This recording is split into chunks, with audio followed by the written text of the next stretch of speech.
Ladies and gentlemen, welcome to episode number 100 of the Developing Dads podcast. You hear it right. We've made it, Neil. We've made it to 100. Is this the end? Yeah. Should we be having some sort of fanfare going off? Some sort of incredible atmospheric... Oh, you're back. Don, you look like you're... I mean, my daughter's sleeping in the next room, so ideally we'd keep it slightly quieter on the fanfare. Oh, talking is fine, but fanfare we'd some limit. Yes, okay, fine. This is episode number 100. We do have a special guest with us. I'll introduce him eventually. We'll get to it. He's a North London lad. Very good friend. But yes, I'll get into him in a minute. This is episode number 100 of the Developing Dads podcast. It feels pretty phenomenal, Neil, that we've managed to get to this point. It started off as just an idea when you came down for between Christmas and New Year, I think it was, and I was like, should we start a podcast? And you were like, yeah, sure, let's do that. And here we are, some 100 later. I don't really know what to say, Neil. How do you feel about it? Yeah, it's a bit mad. I mean, I don't think I've done 100 of anything in my life. That's like a 100 I don't know what I'm trying to say. I've lost my words. But yeah, like reaching 100 episodes, 100 hours, I think is a pretty big milestone. Can we carry it to 200? Where's your head at? Do you think we can keep doing this? I think if we keep the kind of...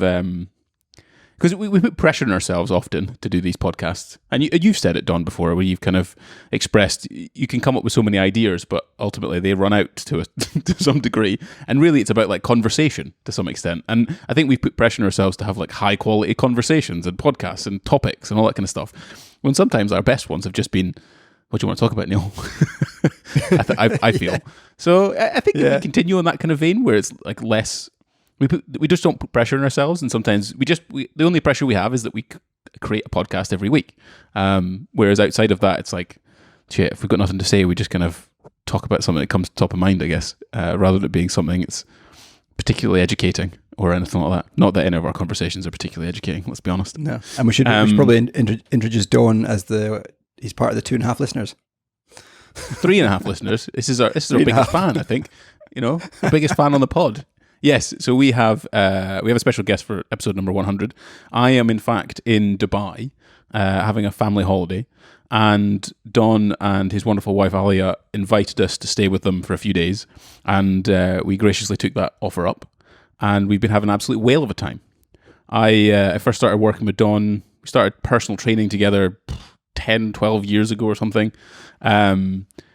He used to work in the city in London, moved here to Dubai quite recently, which we'll get into, and we've become really good friends. He came to my wedding, I went to his wedding.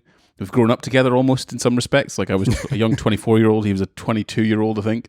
We've both got married, had kids, so we thought, I think he was just a great guest to have on, talk about dad life and all the things that we get up to and what we've been doing. So, Don, first of all, thanks for agreeing for this. Thanks for coming on the pod and making the 100 a special episode.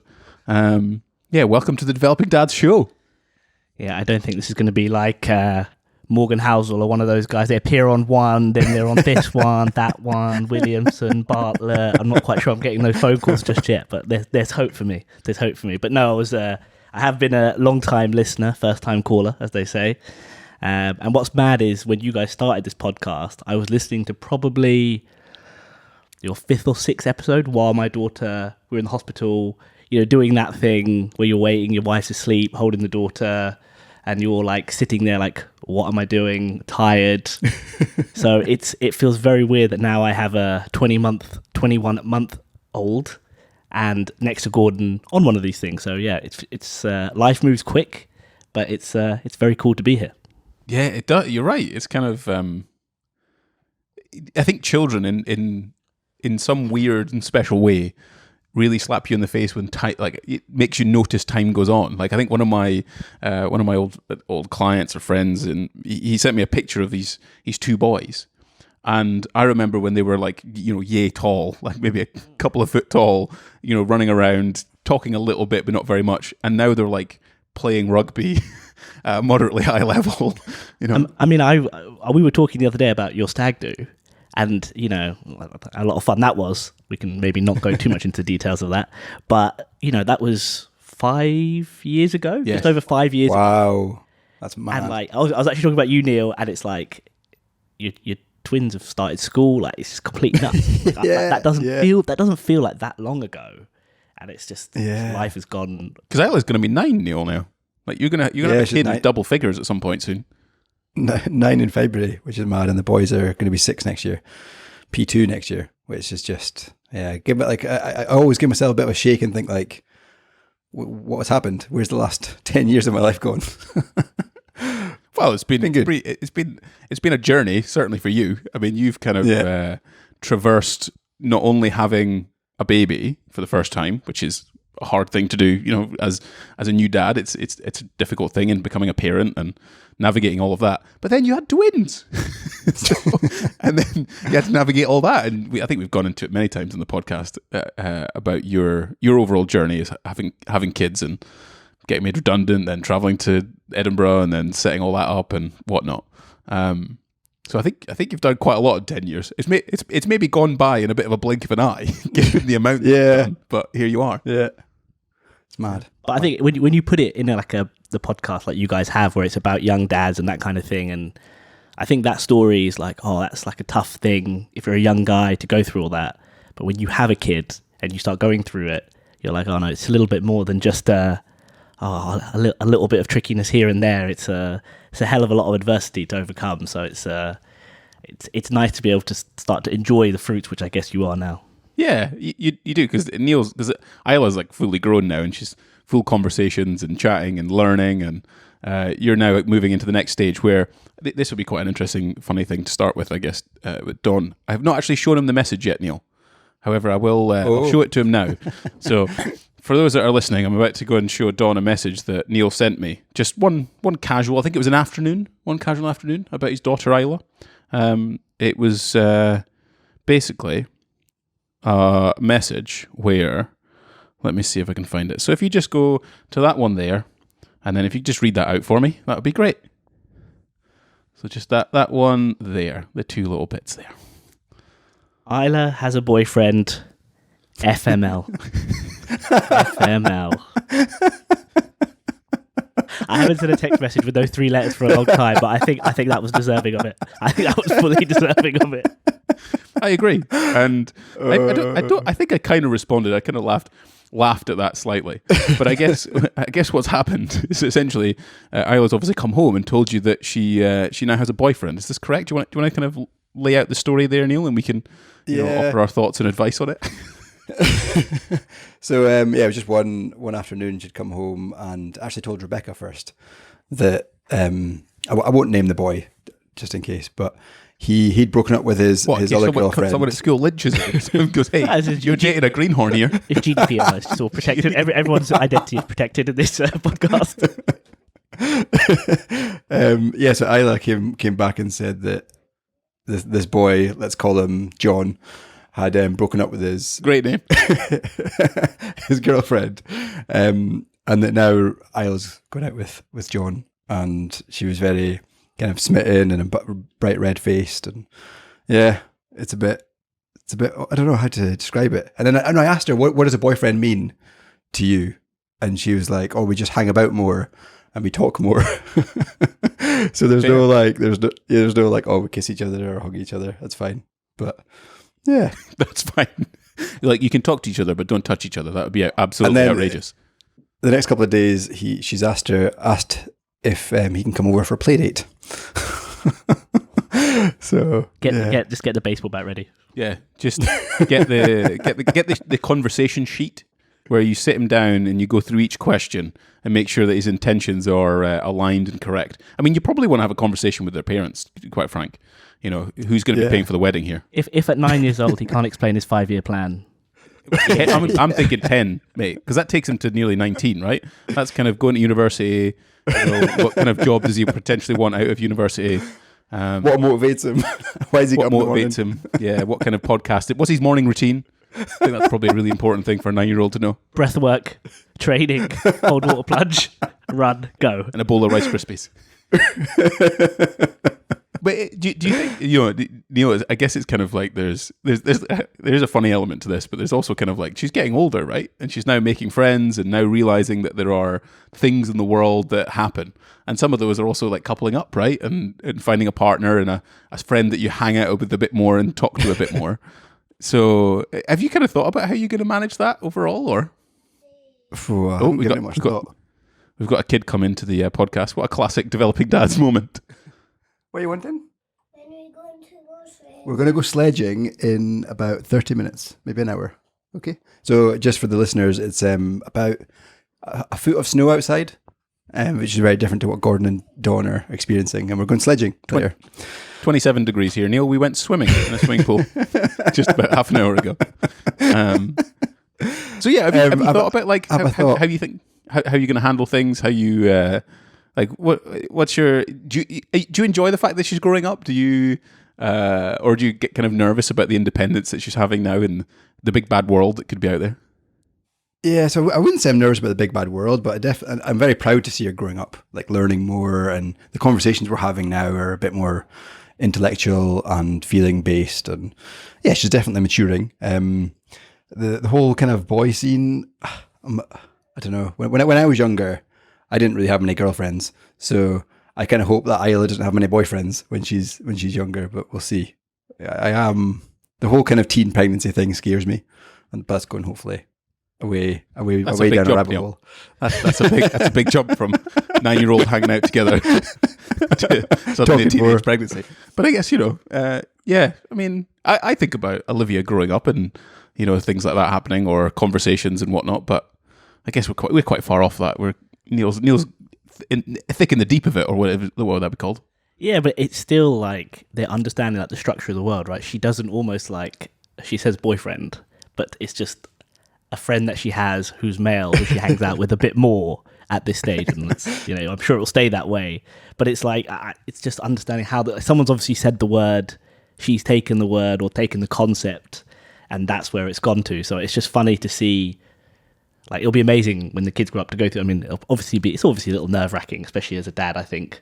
But I think it's just amazing. Like, they're just understanding each part of like school, of like dealing with friendship structures. I'm like, I've heard the previous podcast, so you've already had this with like, bad, friends who are a bit, not the best influence. That's just all going to be part of it. And basically, do you tell their parents? Do you talk to the kid? Like all this stuff. I think for me and like Gordon it's a long way off, and there's definitely a simplicity to this stage that I really enjoy, but I think there's a lot of fulfillment to come, as you say, with those conversations that I'm looking forward to as well, when you see them improve at something at school, or they overcome like challenges with, like a difficult kid at school, which obviously will happen, right? They're kids, it's going to happen. So it's all just part of the journey. It's also about those first times, those kind of first times as a dad.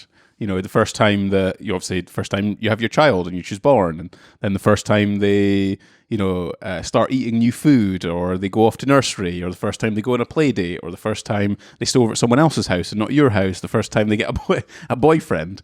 I think kind of bringing it back, given that you are the special guest on episode number 100, like, can you remember the first feelings of you when Anaya was born? What was running through your mind? What were the first couple of weeks like, first month like? Is there anything you can wind it back to? Yeah, I think I was probably, I don't know if it was a bit different, and maybe this is a bit, politics. It's politics going on here, yeah. Negotiation. Look at this. You're going to have to put a shirt on, mate. It's cold in Scotland. I've got the heating on, it's right. No, it was, I think it was very different. I think I was just so, because Ali had a C-section, so I think I was most worried about her being okay. How is she going to react? And it was just very, like, mum-centric. And I was, in some ways, like, totally fine with it. At no point did I ever think I'm not really being looked after, because I felt like I had freedom to move. We had kind of planned it all out, so there was no surprise in that way, where we'd had the baby. It happened very fast for us because we went into the hospital at 6:30 and the baby was born at 10. So like we were only in there for 3.5 hours, which is very unusual. We're in hospital for 24 hours and then we were out. So like the whole thing was a blur. There was no time to really sit. We had one night really in there, But really it was like 36 hours like in, delivered, and out, which seems much faster than most people that I know. So I never really had much time to think about it. And then when we got home, I was just very cognizant of the fact that, my wife has had an operation. I need to help her where possible. But there was so much adrenaline, I think, for both of us. And I don't know if it's like a personal thing, but I just remember thinking it was just task after task after task. It was very much that way orientated. Like, I don't think I had a huge rush of feelings, because that moment where you see your daughter, that first like hour was amazing. And I was like, oh my God, like that's ours effectively, but it's also like, it's the best of both of us. All those things sort of go through your head. But after that, I kind of found myself dropping into a very like task oriented way of thinking about it, like calling everyone, telling everyone the good news.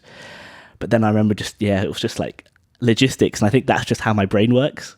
I think I was the same to some degree. I kind of just went into this kind of, like you say, process orientated mindset where, it's very much, like you say, mum-centric, very baby-centric, and the father is about utilitarianism. Like, they are someone who goes and gets a cup of water, carries things, moves things around, navigates the family, talks to the family, tells everyone what's going on. And I guess I felt kind of similar to that in the sense that these are the things I need to do, right? I'll take care of them, whatever Laura needs, whatever the baby needs, we'll make it work or support or whatever's going on. And you just fall into that task-specific mindset, I guess. Yeah, you're right. I think those like the moments that you hear about from other people of like reflection, oh, this is my kid, they did happen probably when obviously the baby's sleeping a lot, and there were times where Arlie obviously had to rest and she'd be sleeping in like one of those like mini cot things, and you'd like be staring at her, you have a TV on the background, this stuff everywhere, you're just tidying up, and you sort of look and be like, there's a bit of overwhelm for sure, because it's like, I have to guide this person through every part of their life. And I think for me, the odd part was I was the youngest of 3, and I grew up in a house of 6 people because my grandmother lived with us. So I was always the youngest and never really had to look after someone at home. Like, we never even had pets, for example. Do you know what I mean? So it was like, I was the one that people had to like get into line. I was never doing that to someone else. I have older brothers who are 10 and 12 years older than me. So it's effectively like a second set of parents. So that was quite a weird like dynamic change. And I still think I'm getting used to that, where you're not necessarily, you don't have to be dominant or loud or anything like that, but you do set the tone for your kids. There's no doubt they follow your lead. So that's something I'm getting used to. And this is what Neil has to deal with, is when the wee ones just jump in on a podcast. To be fair, this is actually the most they've ever sort of come into the podcast, Neil, isn't it? They tend to leave it alone. I think there's just like the heightened excitement of the Christmas, the elf on the shelf thing, and snow outside. So it's just all go. It is very exciting still. You got no shirt on. It's freezing out there. The Hardy Bunch, the Scottish.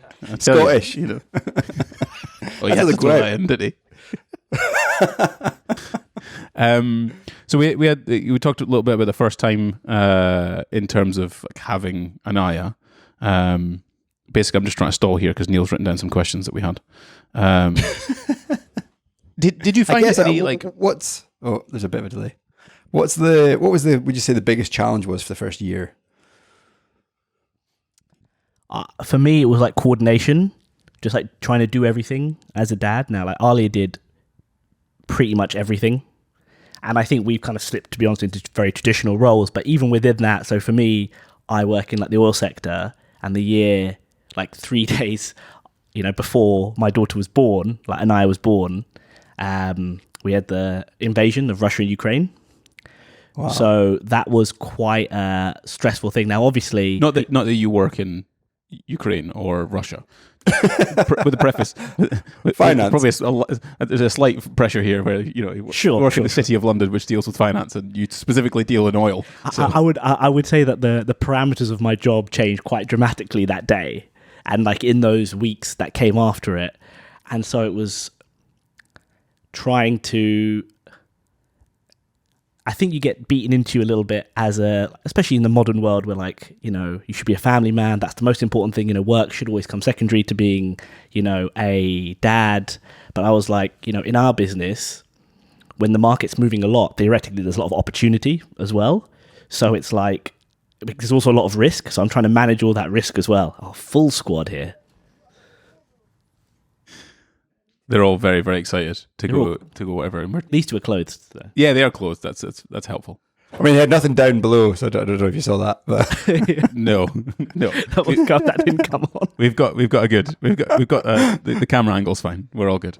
But yeah, no, I definitely found balancing work and home difficult, which I think everyone finds. I'd planned it out in my head, but because of outside events, which always happens, right? Something always happens. It's never like a smooth, and it's never like you planned it.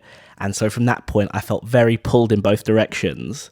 But I think I just doubled down and was like, I remember just not really sleeping that much and a lot of adrenaline and just push. And there were times where it would blow up, obviously, whether not so much at work, but obviously like between me and Alia, where it would just be like, we're both tired, we're both a bit snappy. It was never particularly dramatic, but it was just, that was both of us burning the candle at each end. Our parents lived quite far away because we were in central London. They were in the suburbs, which in London traffic is a long way. And in reality, there wasn't that much help they could give us at the time. So it really did feel like it was just two of us. Yeah, it's hard.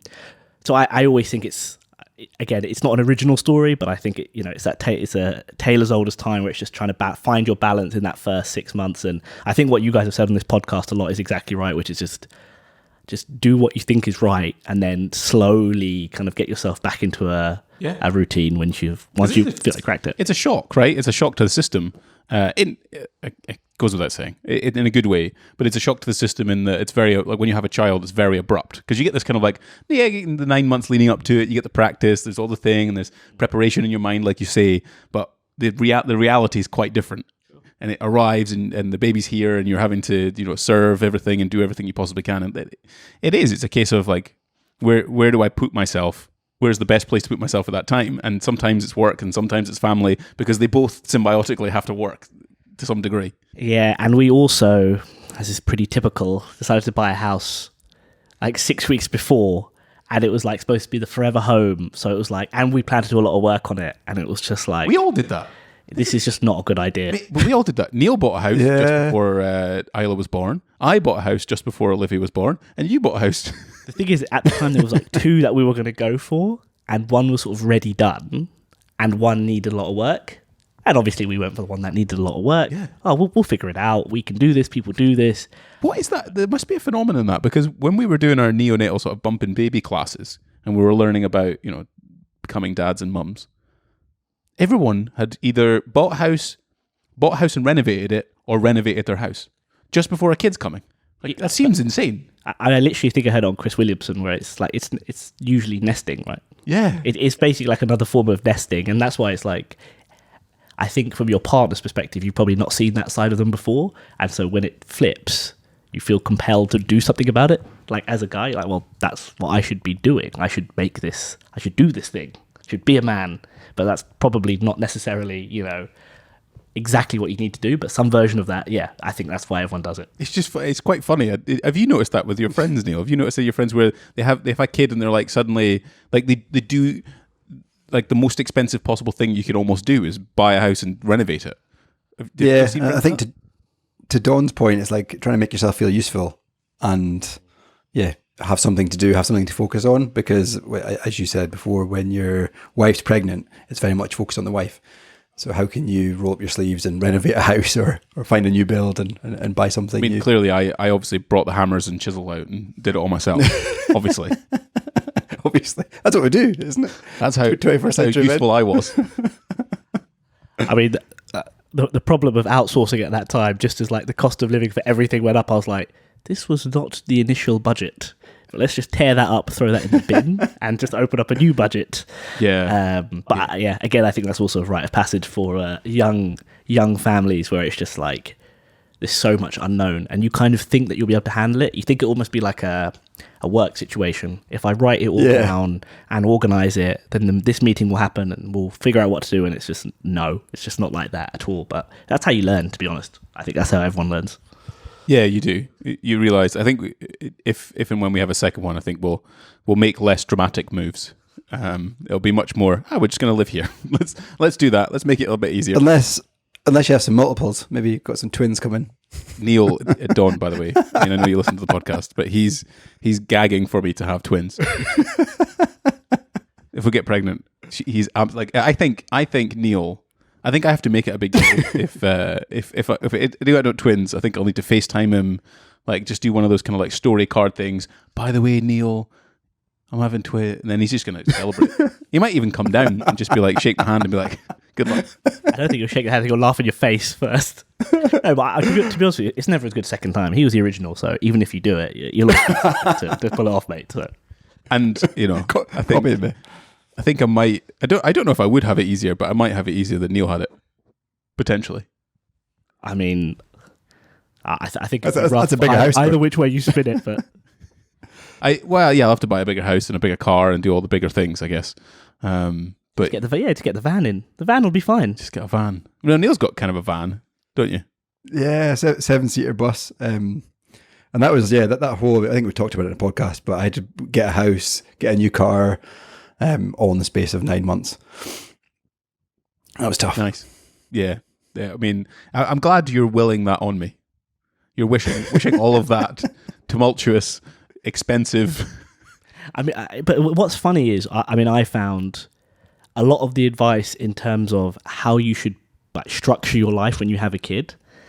I mean, in hindsight, I found a lot of it like not that great because people are like, oh, you have to get a car, you have to get this. And I think we lived in central London. That wasn't the optimal way of doing things. Like, maybe in 2021, 2022, there was that like, you couldn't get a car because of all this like, Chinese shortages or whatever, like semiconductor shortages or whatever was going on.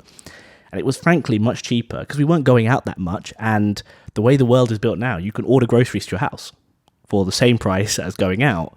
So we didn't need to make that many trips. People were coming to us. So frankly, it was much cheaper to get taxis everywhere than to have a car and pay like 250, 300 quid a month for a car. Yeah. And just pay like 15 quid for an Uber 10 times, 15 times a month is cheaper and much easier to manage. There is that kind of interesting balance of advice pre having child or having baby, where we kind of find ourselves trying not to get sucked into the idea of like buying everything from, I think there's like stuff you could get where you got heating something and sanitizing something and, certain like position baby thing, sleeping, monetary, jobby. And I think we kind of sat down and just kind of said, well, what are really the essentials here? And then if we want something or we think it's probably going to be helpful, then buy it when the baby's here. And we tried to do things like that, where it was exactly like the car thing. We had a Ford Fiesta at the time before it was stolen. I loved that car. We thought about like, oh, maybe we could need to get a bigger car. But then we thought, no, what? We'll get the baby, put the car seat in and see how it goes, right? Can it all fit in? Rather than, again, buying a house, renovating it, and getting a car. So, did you hold back, Neil, a little bit on purchases, or did you go pretty crazy and just buy everything? I think we needed to, so that the car thing was a kind of forced upon us because we needed 3 ISOFIX in the back. And there's Neil has three car seats in the back of his car. You've got like 3 of pretty much everything. Yeah, and there wasn't many cars that could fit in 3 car seats in the back, so that was a kind of a necessity we needed to have. There was no option. And then we were in a flat at the time, a 1-bed or 2-bed flat, and trying to raise twins and Isla in a 2-bed flat was just not going to happen. So we also had to find a house. So I wouldn't say we splurged. We just needed to do those things.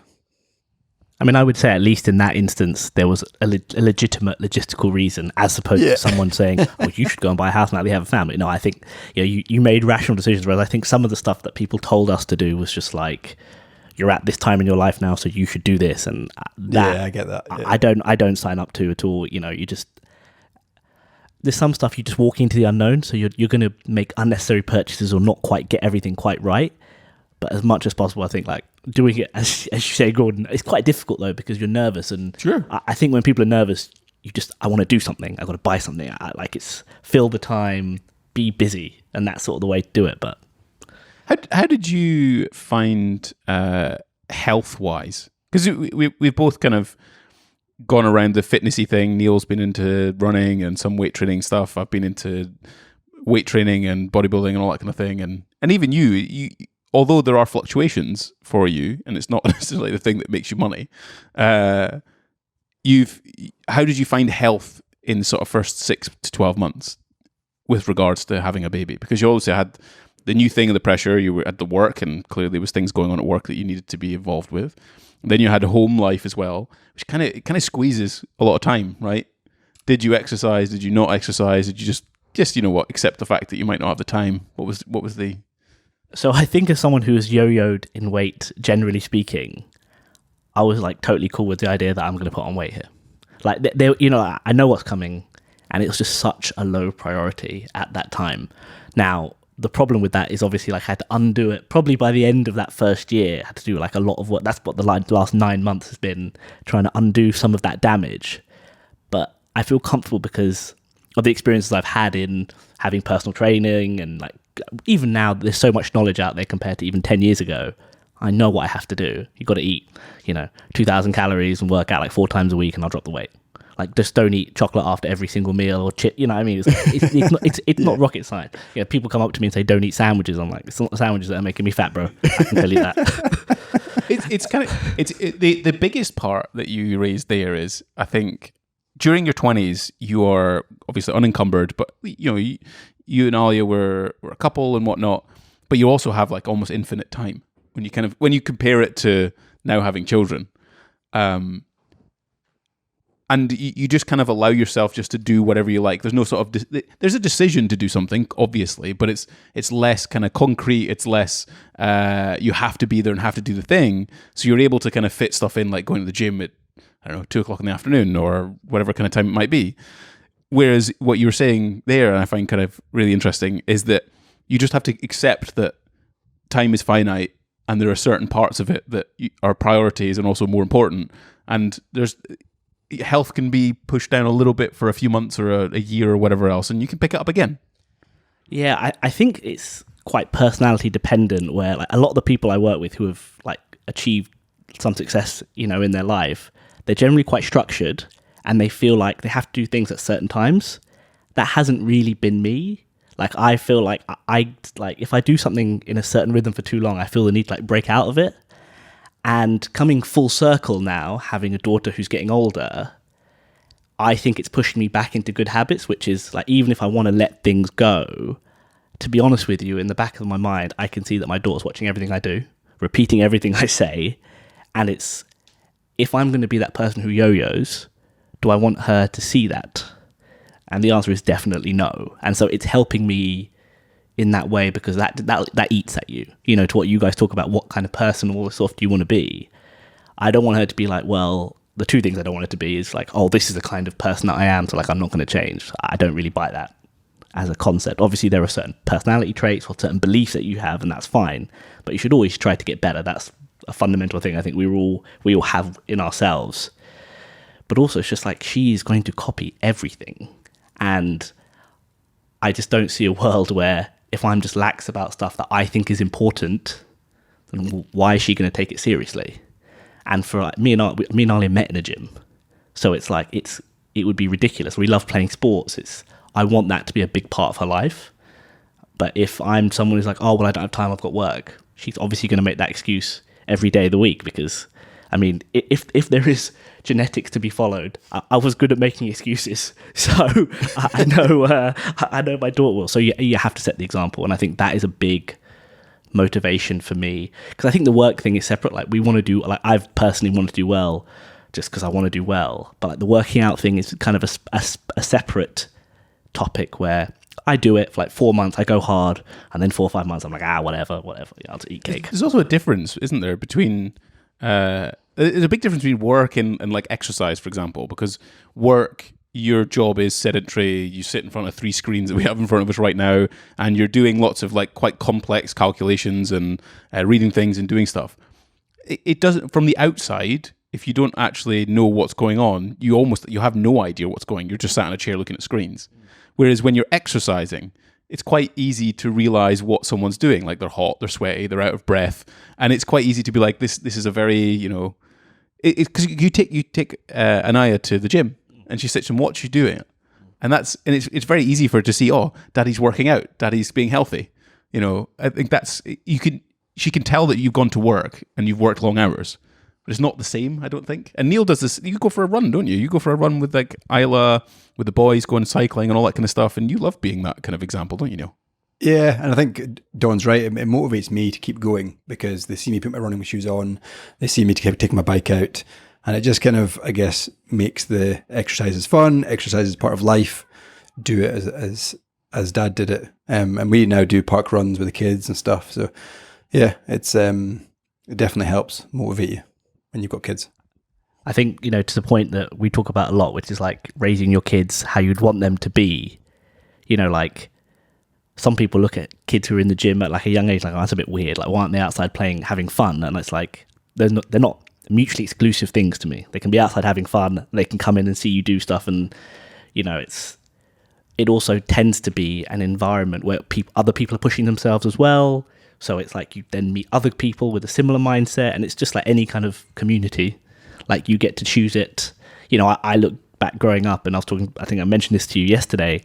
My mum's very religious and I grew up in, a place where I didn't turn out to be that religious, but the people there, they didn't care if I'd won the race or not. They didn't care if I had done well at, in my exams that weekend. It was just places where people were just good people and like loved people regardless, should I say.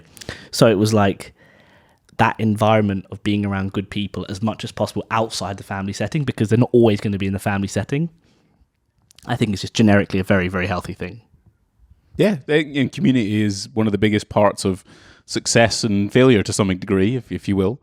If you think about it, like it's very difficult for people to get pulled out of the community, especially if it's unhealthy habits like drinking alcohol or even people taking drugs and things. If people remain in that community, they'll not rehabilitate. They'll continue to be the same. Yeah, and I take for example like Neil's kids obviously at school now, and it's sort of going to school is it's obviously a non-negotiable, and I want them to do that, but you'll meet quite an array of characters there, and who they choose to spend their time with, I'd like to get influenced by who we choose to spend our time with in our spare time. Obviously, like what your family's like is a big part of it, if you see them a lot, but who you choose to spend your time with probably will influence the kind of friends they go for, because I'd want to be friends with people like, etc. And that kind of weighs on my mind as well, because I saw that at school. I went to like a very multicultural school, but my dad was very big on us, like, don't hang around with people who just look like you. Hang out with everyone. Don't like exclude them, but like I saw that a lot. I saw a lot of kids who, Chinese kids would just hang out with Chinese kids, or Indian kids only hang out with Indian kids, and he was very not against it, but he just wanted it to be much more diverse. Smart. It's smart because we like this is a big reason why I moved to London. I guess to some extent was just that myself and Neil went to a secondary school where it wasn't diverse really, Neil, was it? No, probably one black guy, if even that.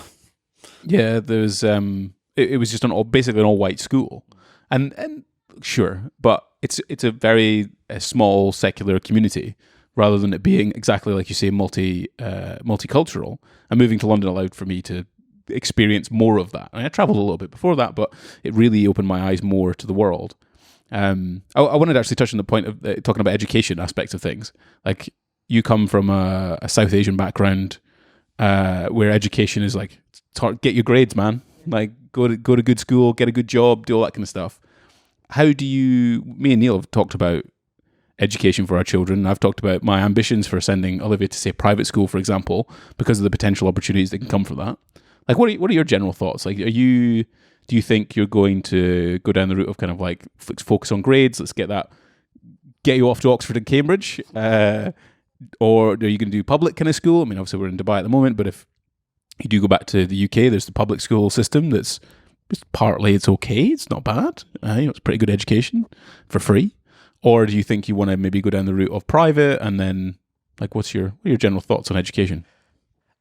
So it's a bad way to think about it, I think, but it's a little bit driven by how the next 2-3 years even in Dubai go, because I think funding it is quite a key part. The reason I say that is because... Yes. No, because I don't want to spend all the hours working, sending my kid to private school, and then unable to spend time with my kid. So my dad was a big one for... Okay, maybe he couldn't afford it or certain things, but like people in his community, some people send their kid to private school and would like say, my dad, oh, you haven't spent enough on your kids because you haven't done the same thing. But he would teach his kids at home as well to sort of make the difference up. And so I think that is a very key part, that you don't get to give that responsibility to someone else. That's like, I've heard Neil talk about it, doing the extra stuff with his kids. Like, that's actually what it's about. It doesn't matter if you have lots of money, no money. You've got to try, if it's possible. It's maybe not possible for everyone, but I think invest that time. So for me, it's not a huge difference. Obviously, I wanted to go to a good school. To me, grades will be a non-negotiable, because for me, we've all been through that system. I know that up to the age of 16, there's no reason she should be getting the equivalent of like, A's and B's, because it's not rocket science. It's effectively just work. You have to just turn up and get the work done. And a lot of the stuff we want to teach her, I think, is about turning up. Be the person who's there, dependable, reliable. And I think school is like a big metric in some ways for that, because it's not, people say, oh, this kid's smart and that kid's smart. But a lot of it is just like doing the work, and the parents creating the environment to prioritize work. And for sure, kids should be kids and kids should be able to run around. Again, the two things don't need to be mutually exclusive. And so that's sort of my outlook. I haven't locked in on any like particular type of school. I wanted to go to a good school. I went to a school where you took a test to get in. That's a lot more competitive now, so maybe we would need to go private. But I don't want to pigeonhole myself that way. But one of the reasons I've always been impressed with Gordon is just because I think I also want her, though, to learn that entrepreneurial side of the world, because I do subscribe to some of the things you say, where in the working world, if you can make money without someone saying, oh, here's a job, that's a very powerful thing. Like, if you could make 25, 30, 40, 50, 60, 70, 80k a year or more without someone employing you, I think it gives you a lot of power. It's like, I did that. No one gave that to me. Well, you back yourself. It fundamentally allows, like, I feel like I have that independence now, and the ability to, if anything goes wrong, I know I can pick up a shovel and do something about it, I mean, the smartest, most successful people I work with were people who did the Oxford-Cambridge thing as well, and then were like selling secondhand cars on the side, just for like the heart. I mean, that's a very rare species, to be clear, right? And I'm not saying that that's the benchmark or anything like that, but it shows you that, that diversity to whatever level you can get to. I'm also, as much as I say that's a ridiculous thing, I also don't really want her to aim for the middle. Like, and if she doesn't make it, that's also fine. What's wrong with the middle? I don't think there's anything wrong with it. I think if you end up there, but just aim to the max of your potential, I think that's more what I'm saying. And it's like, I think the one thing I guess my dad used to say to us is, we would say, oh, that kid's smart. And he's like, no, you can work hard and you can do it. It's like, don't ever say limitations, or like, I wasn't good at maths, so you'll be. I saw a lot of parents say that to their kids. I wasn't good at maths, you won't be good at maths. I wasn't good at English, you won't be good. I'm like, it's like, don't give there's no need for that, to be honest with you. There's just no need to say those things. So just to say, like, the world is yours. Well, Neil experiences that now in the public school education system, where they're quite big on growth mindset, aren't they, Neil? Yeah, they're definitely, and like they're doing mindfulness and breathing techniques at P1 and that kind of thing. And it seems that there seems to be a big push on, work hard and drive yourself. I don't think we ever got that in primary school or secondary school, but there seems to be big values in pushing yourself. I don't remember that necessarily. I think we did have a good example though, where mum and dad, mum and dad set up the fruit farm. That was clearly a position and an attempt to not necessarily follow an employed route and actually have a sense of independence. So I think from a very early age, we'd seen a push towards that type of independence that you're talking about, where if I can make money on my own, I can basically do anything. Yeah, I mean, the only thing I worry about even on that end is that I think there were times in my life, because I was pushed quite hard. I don't know how to define that, but I think I was pushed quite hard. Sometimes it's like the push is not there.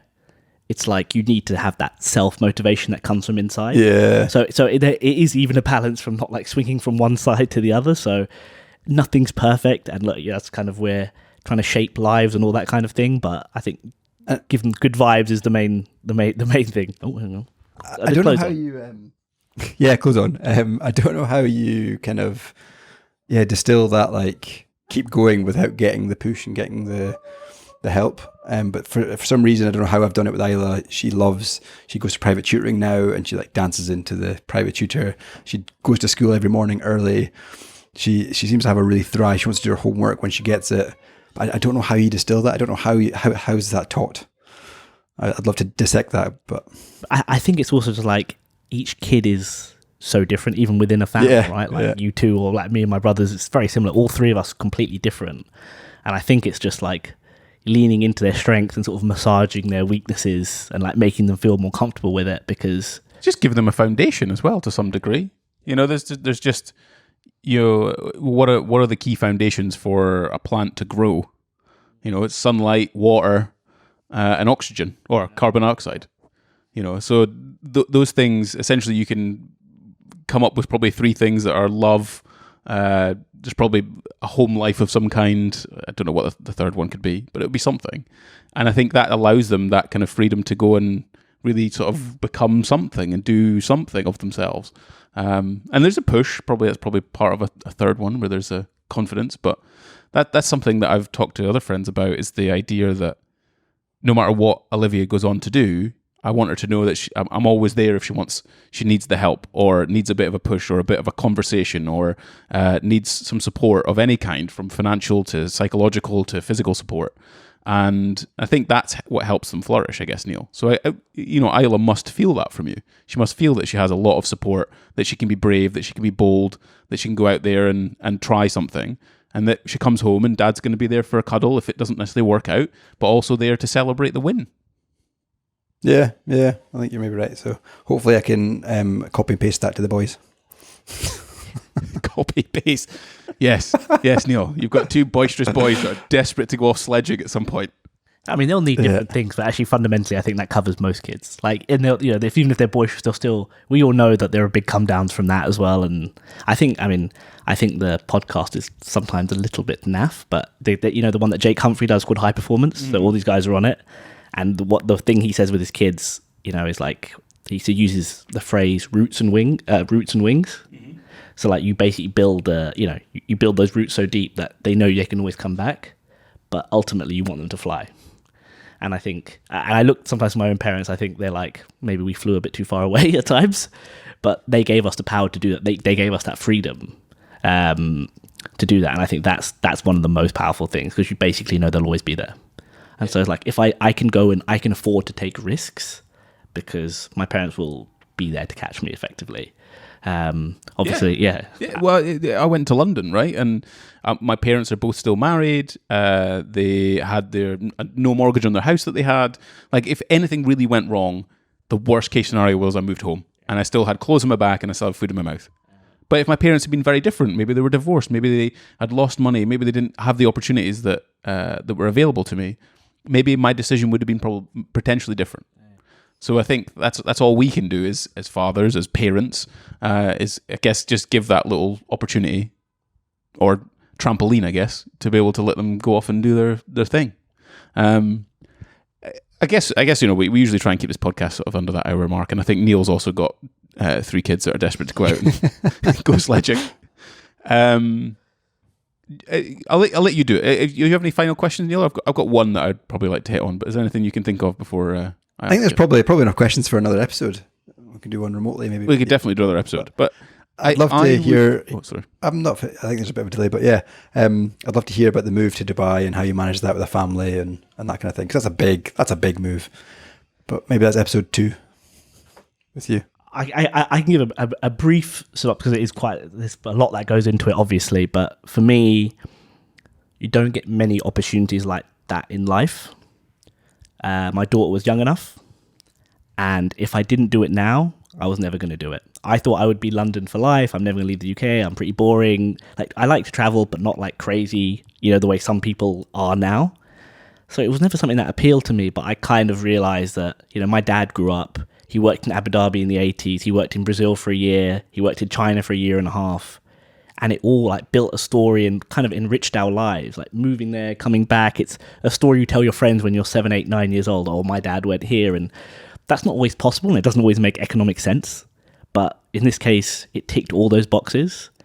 And if I'm not going to do it now, then when? And I think it would have been a huge regret for me to not take it. And I think, it's a bit like my job. It's like, which regret do you want? The regret of passing it up or the regret of staying. And I think regardless of how this job opportunity went, because I changed employer, I would have massively regretted I passed up the opportunity to live there in a city that's at the moment, it's thriving, it's different culture. There's lots of criticisms that people, I'm sure, can level, but there's criticisms of every place. And, I think we're all big enough to know that nowhere's perfect. And so, it was just everything at the right time. But I mean, I can definitely go into it more, but for sure it was more like a once in a lifetime thing. And little things like my daughter didn't like swimming in the pool in the UK because she didn't like it was cold and all this sort of stuff. And now we come here and she loves it because it's hot outside and she's happy to jump in the pool. Even little things like that make it worth it, to be perfectly honest. I must say this. I was saying to Dawn this morning, there's like a route that we go to Starbucks to grab a coffee for the morning. And I take Olivia on a scooter, and it's just, surrounded by palm trees, big wide open space. It's 22, 23, 24 degrees. It's just beautiful. And she just gets to scoot, freely up this kind of nice flat path. It's such a good life here. It's really, really nice. And like you say, with the swimming, we've got a swimming pool in the complex. Nearly every single complex has one. It's warm. She can just jump in and out. It's super safe. They've got lifeguards there. It's all just, it's a really interesting place. But no, and to your point, well, I guess what two things is there's always a reason not to. I knew the easy decision was to stay, and for me that was I'm not going to do that. I'm not going to take the easy decision on this one. There's so much opportunity here, and I think it would enrich all our lives just living in everybody says living in a different country is just something that does enrich your life. I didn't think it was something that I necessarily needed. But once this opportunity came, I was like, I'm in my mid-30s. It's just a good time to go and try. So it was, opportunity kind of met, I guess, where my headspace was in that moment as well, which is often how these things work, right? Well, nice. I think that's a wholesome way to end the 100th episode of the Developing Dads podcast. Don, thank you so much for joining us. I'm glad we had the opportunity. I'm really glad that we've managed to do the 100th as the episode. Neil's got some lasers going on in the background. I don't know why. There he is. Damn. I know. But yes, anyone, the 3.5 listeners, I don't know if Don's going to listen to this, so it might be 2.5 listeners. I'm going to listen to it many, many times. Just to hear what your voice sounds like on the podcast. Yes, if you are listening, we're obviously across all different podcasting platforms. Why you'd be listening on to anything other than Spotify or Apple Podcasts, I don't know, but sure, hello if you are. We do have Developing Dads on Instagram. Check us out on there. Neil sometimes uploads reels every so often. Could be better, but whatever. We're also on YouTube. You'll see that the episode uploaded there. So if you want to watch our beautiful faces and listen to our lovely voices at the same time, then you can on there. Let us know comments, questions, feelings, general meanderings. We didn't start a podcast, Neil. We forgot. How are you doing? We normally, maybe no one cares. Anyway, probably just a quick. Do you want to do it? I'm good. It's for you two. All right, Neil. You all right? Everything okay? I'm all right. Yeah. You? Yeah. I'm good. You good, Dom? Very well. Yeah. Excellent. Well, thank you all so much for listening, and for those that have listened up to this 100th episode, we appreciate your support. We like the messages. It's really nice to hear people say thank you or comment on something we've been talking about, or drop us an Instagram DM or whatever it is. This isn't a podcast that we're trying to necessarily become famous on or whatever else. It is a legacy for our kids to listen back to and hear what the grandparents were all about, great grandparents, whatever it might be. But yeah, when you do listen, it's very nice, and it's nice to hear comments and messages and things. But anyway, I'll stop talking, and we'll catch you in the next episode. Cheers. Cheers.